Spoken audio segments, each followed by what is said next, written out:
What's up, world? It's your boy, the one and only Pop DBICD Primetime Capper, and it is time for the Sweet Science. And I do have myself a special guest today, and it's a good friend of mine, man. And he's that, and I really do like his style as well too. He's a guy that you need to really look out for, and that's my man, Toka Khan Clary. And Hey, by way of Liberia, but he's from Rhode Island. Am I right? yes, sir. All right. So and then also I know I've seen you with my man Boo Boo Andretti as well too. Yeah. That's my brother. Andrade, because I know how my man Boo Boo is. If you like call him Andrade. I was like, well, his nickname is Boo Boo, so Yeah, So how you doing today, brother? How's everything going? everything's smooth. I can't complain. Taking it one day at a time. That's all I can do. All right, man, and congratulations on your victory on the 19th and everything like that. How does it feel? You got back in the ring after a 2-year hiatus and everything like that. How does it feel? And how much closer are you to that WBC Silver title as well, too? Man, it's good, man. I haven't been in the ring for a long time. It felt really good being in there. I. It's funny you don't know how much you miss this shit until you until you're not in there until you haven't been a part of it. But it was all good. I got in there. I was in there with a decent opponent. You know what I'm saying? He was a vet. He gave me he made me work. So you know what I'm saying? It was good rounds. It was good that I got in there. All right, well, man, that's what I love to hear, and we know that you fought on big stages, big platforms, and everything like that. Now, when I met you, you were actually sparring with Rolly Romero in the coming months to right before he was to fight Tank. How was that experience being in the gym literally every day with Rolly and pretty much sharpening him up as he got to his biggest fight of his career. And keep it real, I saw a bunch of Rollies sparring sessions. I think my man probably was the best if you throw anybody out there other than Marrero, who was actually from the Dominican who was sparring. But you were doing work out there though, man. I definitely was doing work. Wasn't it's sparring? It's good sparring. Yeah. Now it Yeah. was great being out there with Rolly and the whole team. Everybody welcomed me out there. They showed me a great time. I want to give a special shout out to my man. He took good care of me while I was out there and everything. But being there with Rolly was a great experience. Rolly's a people don't. I don't know. Well, if you're not really around Rolly, you think other things. But Rolly's a real smart dude and he's a good dude, real good dude. And you know what I'm saying, when I was out there with him, man, they showed me nothing but love and being there with him. He's a good, strong fighter, and I learned a lot from him being out there, and they taught me a lot too. Right. And that's what I tell people. I say that your favorite boxers won't even have a conversation with you. But I said a guy like Rolly, he'll take a picture with you, all that, do a video, Absolutely, all that stuff with you. absolutely, great dude, great dude. Right. Great dude. Now I see that you've been a part of a lot of different camps. Now just go ahead and tell the people who you've sparred with over the years as well, too. Yeah, I Other got an opportunity to spar a lot of different fighters. I've been in camp with Gary Russell. I've been in camp with Chris Algieri. I've been in camp with Pitbull Cruz. I've been in camp with Tevin Farmer. I've been in camp um, with a couple guys overseas, Jonah Carroll and those the from Ireland. I've been in camp with Jojo Diaz. Um, shit, I don't know. I've been in camp. I'm trying to remember them all. I've been in camp with Teofimo Lopez. mm, Um, few guys. I've been around. I'm just trying to right. get this experience. Right. Now I did see you were with my bromigo, Eastside Cruz, the pit bull. Yeah, How yeah, yeah, down yeah. there in Mexico, man, because you got him tuned up real well for his next fight, and he cut the lights out in his next one. So, how Indeed. did that feel? Being helping him get prepared for the fight, and what do you think of his future moving forward as well, too? Pippa Cruz a good dude. He comes from a good family. He's very strong and got great pressure. I think he got a good chance. You know what I'm saying? He's hungry. You know what I'm saying? He wouldn't get in there and mix it up with these guys. I see a lot of people talk. Was online saying why he didn't want to fight. He didn't want to fight. Dude that I actually fought.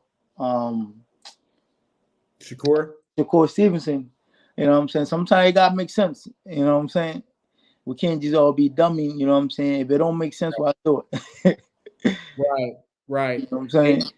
Right. You're exactly. I totally feel you, man. I just feel like Shakur Stevens is not really getting ducked. It's just simply that guys aren't making the 130 isn't is more of a bridge class. We Right, know this. And pretty much we all know that he's kind of trying to use guys as stepping stones and things like that. And some guys just aren't up to being a stepping stone because we all know that Esau Cruz has been on a pay-per-view before. right, And usually sometimes when you've already been on pay-per-view a few times already, you don't leave pay-per-view. right, right, You know what I mean? And so I think that their fight would be more of an advantage to Shakur at this moment right now right, as Isak builds his star up. I think if Isak was on a on a superstar level, because he is becoming a big star in Mexico right, as is, but he's becoming a big star in the Latino community in America as well too. But he needs to still, be able to build that up a little build bit, that up, right? You you know what know, I'm saying? because If you go in there with a fight like Shakur, who would like, you know what I'm saying? And if it don't go his way, that stardom that he's building up, they're gonna cut that off, you know? right, and you just pretty much interrupting his come up, and Right, you exactly. don't need to do that. You know what I mean? He already Right, fought a big fight against Tank, and he proved to the world that he does belong. And and sometimes you might be doing a little biting off a little bit more than you can chew, Mr. Stevenson. You know what I mean? So I think that a lot of people have to understand that part. Now, Toka, take us back to when you fought him in 2020. It was on ESPN. It was a yeah. big main event fight and everything like that. You've been able to have that big stage, like I said before, and it was during COVID as well too. So, how was that experience, and how was the fight to you moving forward? And how did it help your career, even though it didn't go your way, but Yeah. still, it was a big moment for you. I mean, Shakur Stevenson, I ain't got nothing bad about him. And home is super talented, very intelligent, very smart in the ring. He sticks to his game plan, and his jab, his range, you know what I'm saying? All those are the things that he use often, and he's like no bullshit. He like a he like a technician, like a Floyd in there, you know what I'm saying? He's very, very smart. The only thing I feel like he's lacking is the power, but that comes with age as you get older. But he's a terrific fighter, and being in that way home, it was an eye opener for me. Like, damn, this, you know what I'm saying? When people say there's levels to boxing, you hear what I'm saying? Yeah, I'm listening to everything he's telling me, I bro. was like, oh damn, yeah, this boy definitely different. Cause I knew Shakur from the amateurs, you know what I'm saying? Cause when I was leaving the amateurs, he was coming up. I think he was in the 2016 Olympics, right? Yep.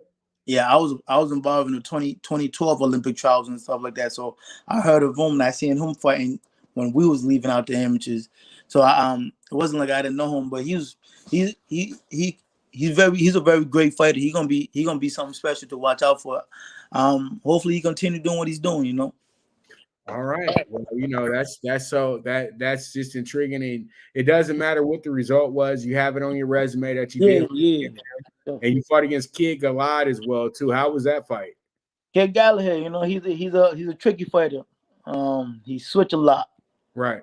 and honestly, man, boxing's so crazy, man. Before you fight these dudes, man, y'all don't like each other, but like after the fight, you guys sometimes build relationship behind the scene. You know what I'm saying? That's something me and Kid Gallagher was able to do. Because during the fight and before the fight, I really want to catch him outside, wrap my hands around his neck and slam him. Right. But after the fight, you know what I'm saying, he talked to me and he's a real good dude. And you know what I'm saying?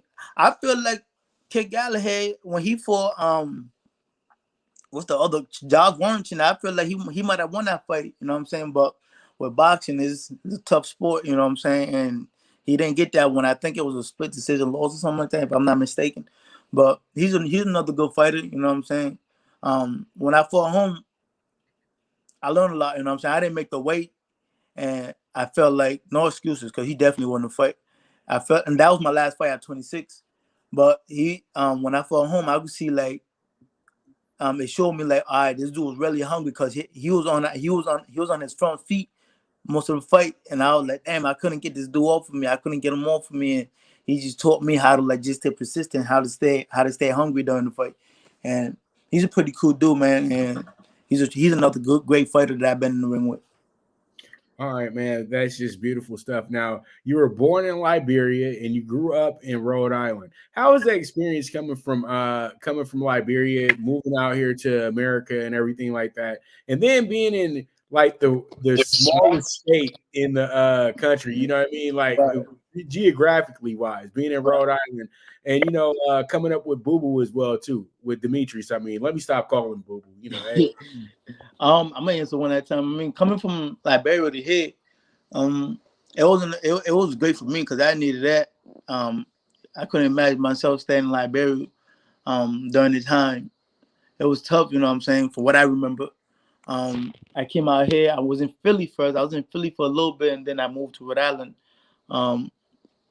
When you see people out here talking about they're from the mud, they're poor. I don't really. Sometimes you really understand, like, y'all don't really know the difference between poor and not having money. You know what I'm saying?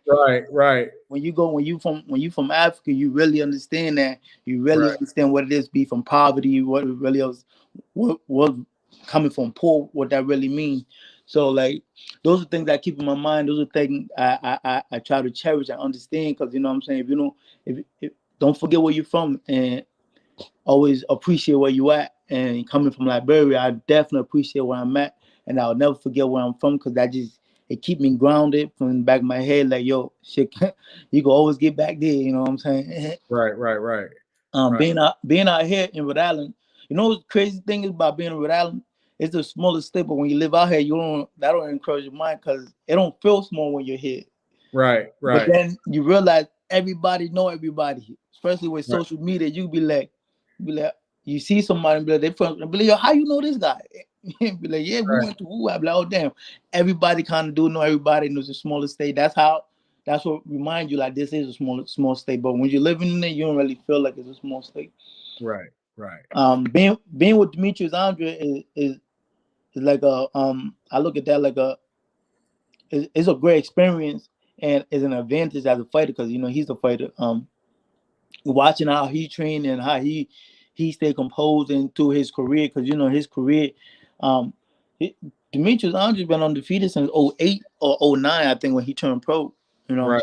But he been doing this for a long time and just it's been up and down within like how his career's been with like trying to get these big names and stuff like that. So something I had to learn from him was just staying grounded, staying humble, and staying in the gym. Like if I couldn't get a fight, stay in the gym and stay sparring. That's what I was able to do when I wasn't able to get a fight. I was able to like go around, get the opportunity spot with Rolly, get the opportunity spot with these guys. So just sharpen your tools, stay on top of your game, and so when it is time to fight, you won't be so out. It won't be like a brand new task to you. I think Boo was one of the best fighters out there, man. I just think that for some reason they don't want to give him his shot. You know what I'm saying? I think he's super talented. He might be like, for me, I've seen a lot of fighters, and I think the dude's probably top 3 talented fighter I've seen in my lifetime, and I'm just hoping he get his shot. Right. And see, I'm so happy that you said that because like you, Toka, I see you as a awesome A1 fighter when I see you go in there and do your work and mitts and things like that. And then when you say that about Demetrius, who's a world champion, I'm like, you guys really don't understand how hard it is to get to that level. To even get in the ring with Shakur Stevenson, to get in the ring with Kid Gale. And and Demetrius was a champion. You know what I mean? So when you had to already train at a high level to even get these marquee fights. So I always kind of laugh at people when they try to already call out what a boxer is if they might not be what they look, if they might not be what they feel they are on paper. You feel Absolutely, what I'm saying? Yeah. Come to the gym. And he will cook every single one of them probably in 2 minutes. So for real, man. I put my house on that, man. For real. Right. And it's funny because fans talk as if they can really catch the fade with y'all sometimes. Hey man, that's why I stopped reading comments, like man. that. I stopped reading those comments. Especially when I fought Kid Galahad, them overseas fans, man, I be like, man, I want to go knock them dudes' doors. Right. That's what kills me so much about this because, dude, like I every day that we were at the gym, me and you, I would say to myself, man, this guy's really good. You know, I see you on the mitts with Lonnie, something of that nature. Then you get in there with Rolly, and then and you guys were working. You know what I mean? See, and that's what people have to understand about sparring too. That's why I say I always hear somebody who's not a boxer say they need to go harder in sparring. No, you don't. So you know. You don't need to go harder in sparring because it's not a real fight. And it's really more of you guys just working things out and figuring out different things that your trainer's already telling you. It's not you just need a physical body in there. So You know what I'm saying? With Spawn, I'm not there to like take Rolly to fight. I'm there to give him the best of Javante Davis as I was there that day. You know what I mean? Mimic Javante Davis style to the best of my ability. But you know, some boxing is an education. People got to be educated on it, and a lot of times people just, you know what I'm saying? It's easy to just get on that internet and just stop talking shit, but it's a little bit. You got to take a little bit more time to educate yourself, and that's the hard part. And a lot of people don't want to do that. And I always tell people if the guy's really going after beating you up in sparring, he really wants to just beat you up. That's right, man. You know, that's not what you want, man. Then, you know what I'm saying, get him out of here because you trying to take your shine. Right, because even champions just can't go in there and just KO 4 different guys and say that they had a great sparring session. We've seen that. We've heard that happen with guys. They whooped everybody in sparring, then they get cold knocked out 45 seconds into the fight. So you know that just means that the people you're practicing with, they're no good. They're no good, right? You got to have a good sparring partner. That's what a lot of people have to understand. So indeed, but you in the WBC Silver Belt, me and Lonnie talked about that you guys that's the focus now. How far away are we from that? Oh man, we working on the fight now, man. I'm just, you know, with boxing, man, trying to get the numbers right be hard, you know. Right. So we just working on some numbers now. Hopefully we will get that squared up and out the way, and I will be back in there as soon as like February. You know, I want to stay active now, man. Now I'm 30. I'm not young like that no more, so I'm just trying to stay as active as I can. And you know, I just got another son. I just got another kid. I got a son now, so I got family support. And a lot of time in boxing, they always the bag shouldn't. The bag ain't never what to say it is at times. Right. I'm trying. That's really what we're working on now. But hopefully it goes well. Hopefully we'll get that out the way, and I can get that little strap and just continue moving. All right. So real quick, what are you thinking about this Tank's next fight on the 7th with Hector Luis Garcia, a guy who I'm really kind of keen to because the boy got hands. What do you think about this fight coming up? Well, all I'm thinking is I hope Devontae ain't overlooking him, thinking that he gonna just walk over homie and get to what's the other fighter name he got lined up already? Ryan Garcia. Ryan, you know what I'm saying? Because homie's a Olympian too, ain't he? Is he Olympian? He's actually Ryan? No, the kid Devontae about fight now. Oh yeah, he was for the Dominican. Yeah. So you know he got some experience. You know he been around. You could tell he was just in a really big fight with dude from New York, and he was able to do his thing out there. And I just hopefully they're not taking him light. All right, so man, I'm telling you now, it's such a good day to talk to you and everything like that, man. I wish we could talk for a little bit longer and things like that, but I know you got a lot of things to do today, and I got another interview coming up in a moment. But thing is, who do you see as the top guys in your division, and which one of them would you want to fight? I mean, at 130, I don't know. I think 10. Not 10. What's his name? Shakur's moving up to 135, right? Yeah. Shit, me, I'll fight anybody, really, man. I'm at the point in my life where I feel like I've been in there with some good names, and I've been in the ring, not in a fight, in a boxing fight with some good names, and not the fight. I've been in a sparring match with a couple of top fighters, and I feel at this stage in my life, I should be ready to go in there with anybody that's willing to. And I'm just waiting for a call, and hopefully I could get a big name. And I'm still trying to prove myself in this sport, you know. With boxing, you know, when you get a few losses, they start to count you out, and I'm still at the point where I'm still trying to like let people know I'm still here and I could still do things in the sport. So I'm ready to go in there with the top dog in my weight class and just bang it out and let my name ring bells. Man, and you know what, and I look forward to that too, man. I think that's going to be an absolutely incredible moment when it happens. Hopefully I'll be right there with you, brother.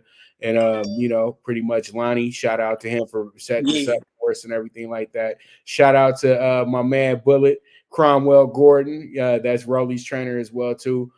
He works with he works with you as well. So man, it's always a pleasure talking to you. Too bad you're not in sunny and somewhat sunny Las Vegas. You back out. Cold as hell out here, boy. Yeah, man. Hey, I appreciate Vegas, man. When I was out there, y'all showed me a lot of love. I appreciate my brother. You know what I'm saying? Lonnie's my brother, man, fan, whatever. You know what I'm saying? We talk constantly. You know, I can't wait to get back out there, lock in with him. Appreciate really for having me out there. Appreciate you for having me on your show, man. This is dope. And I appreciate those picks, man. Keep those picks coming because you know I'll be locking in. I got you. When you ready to become an exclusive client, let me know. I got you. All right, say less. All right, man. I'll send you something today too. I appreciate it. Yes, sir.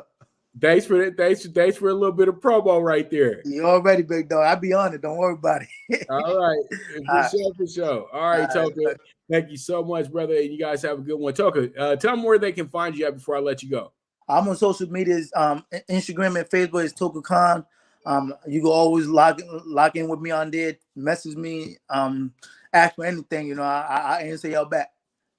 All right, man. You guys heard him. He's not shy. So you guys just hit him up, let him know what you thinking, what you might want to do. You know what I mean? But make sure you got your business right though. Indeed. Don't come with the page.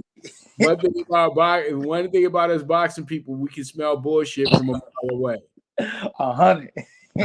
You already know what it is, but that's my man Toka Khan. You guys make sure you guys look him up and everything like that, and watch out. This guy still has plenty of time to do his thing over at 130, 135, all that good stuff. So you guys already know what time it is. It's the Sweet Science, and I thank you guys so much for tuning into this episode. We got Deshaun Woodward coming up in a moment. That's Lonnie's new guy. So watch out for that one real quick. That's going to be on the Twitter too as well. So you guys be on the watch. And there it is. This is the Sweet Science. And I'm your host, Pop DBICD Primetime Capper, signing out with my man, Toka Khan. Yes. Toka Khan. All right. We out of here. Yeah.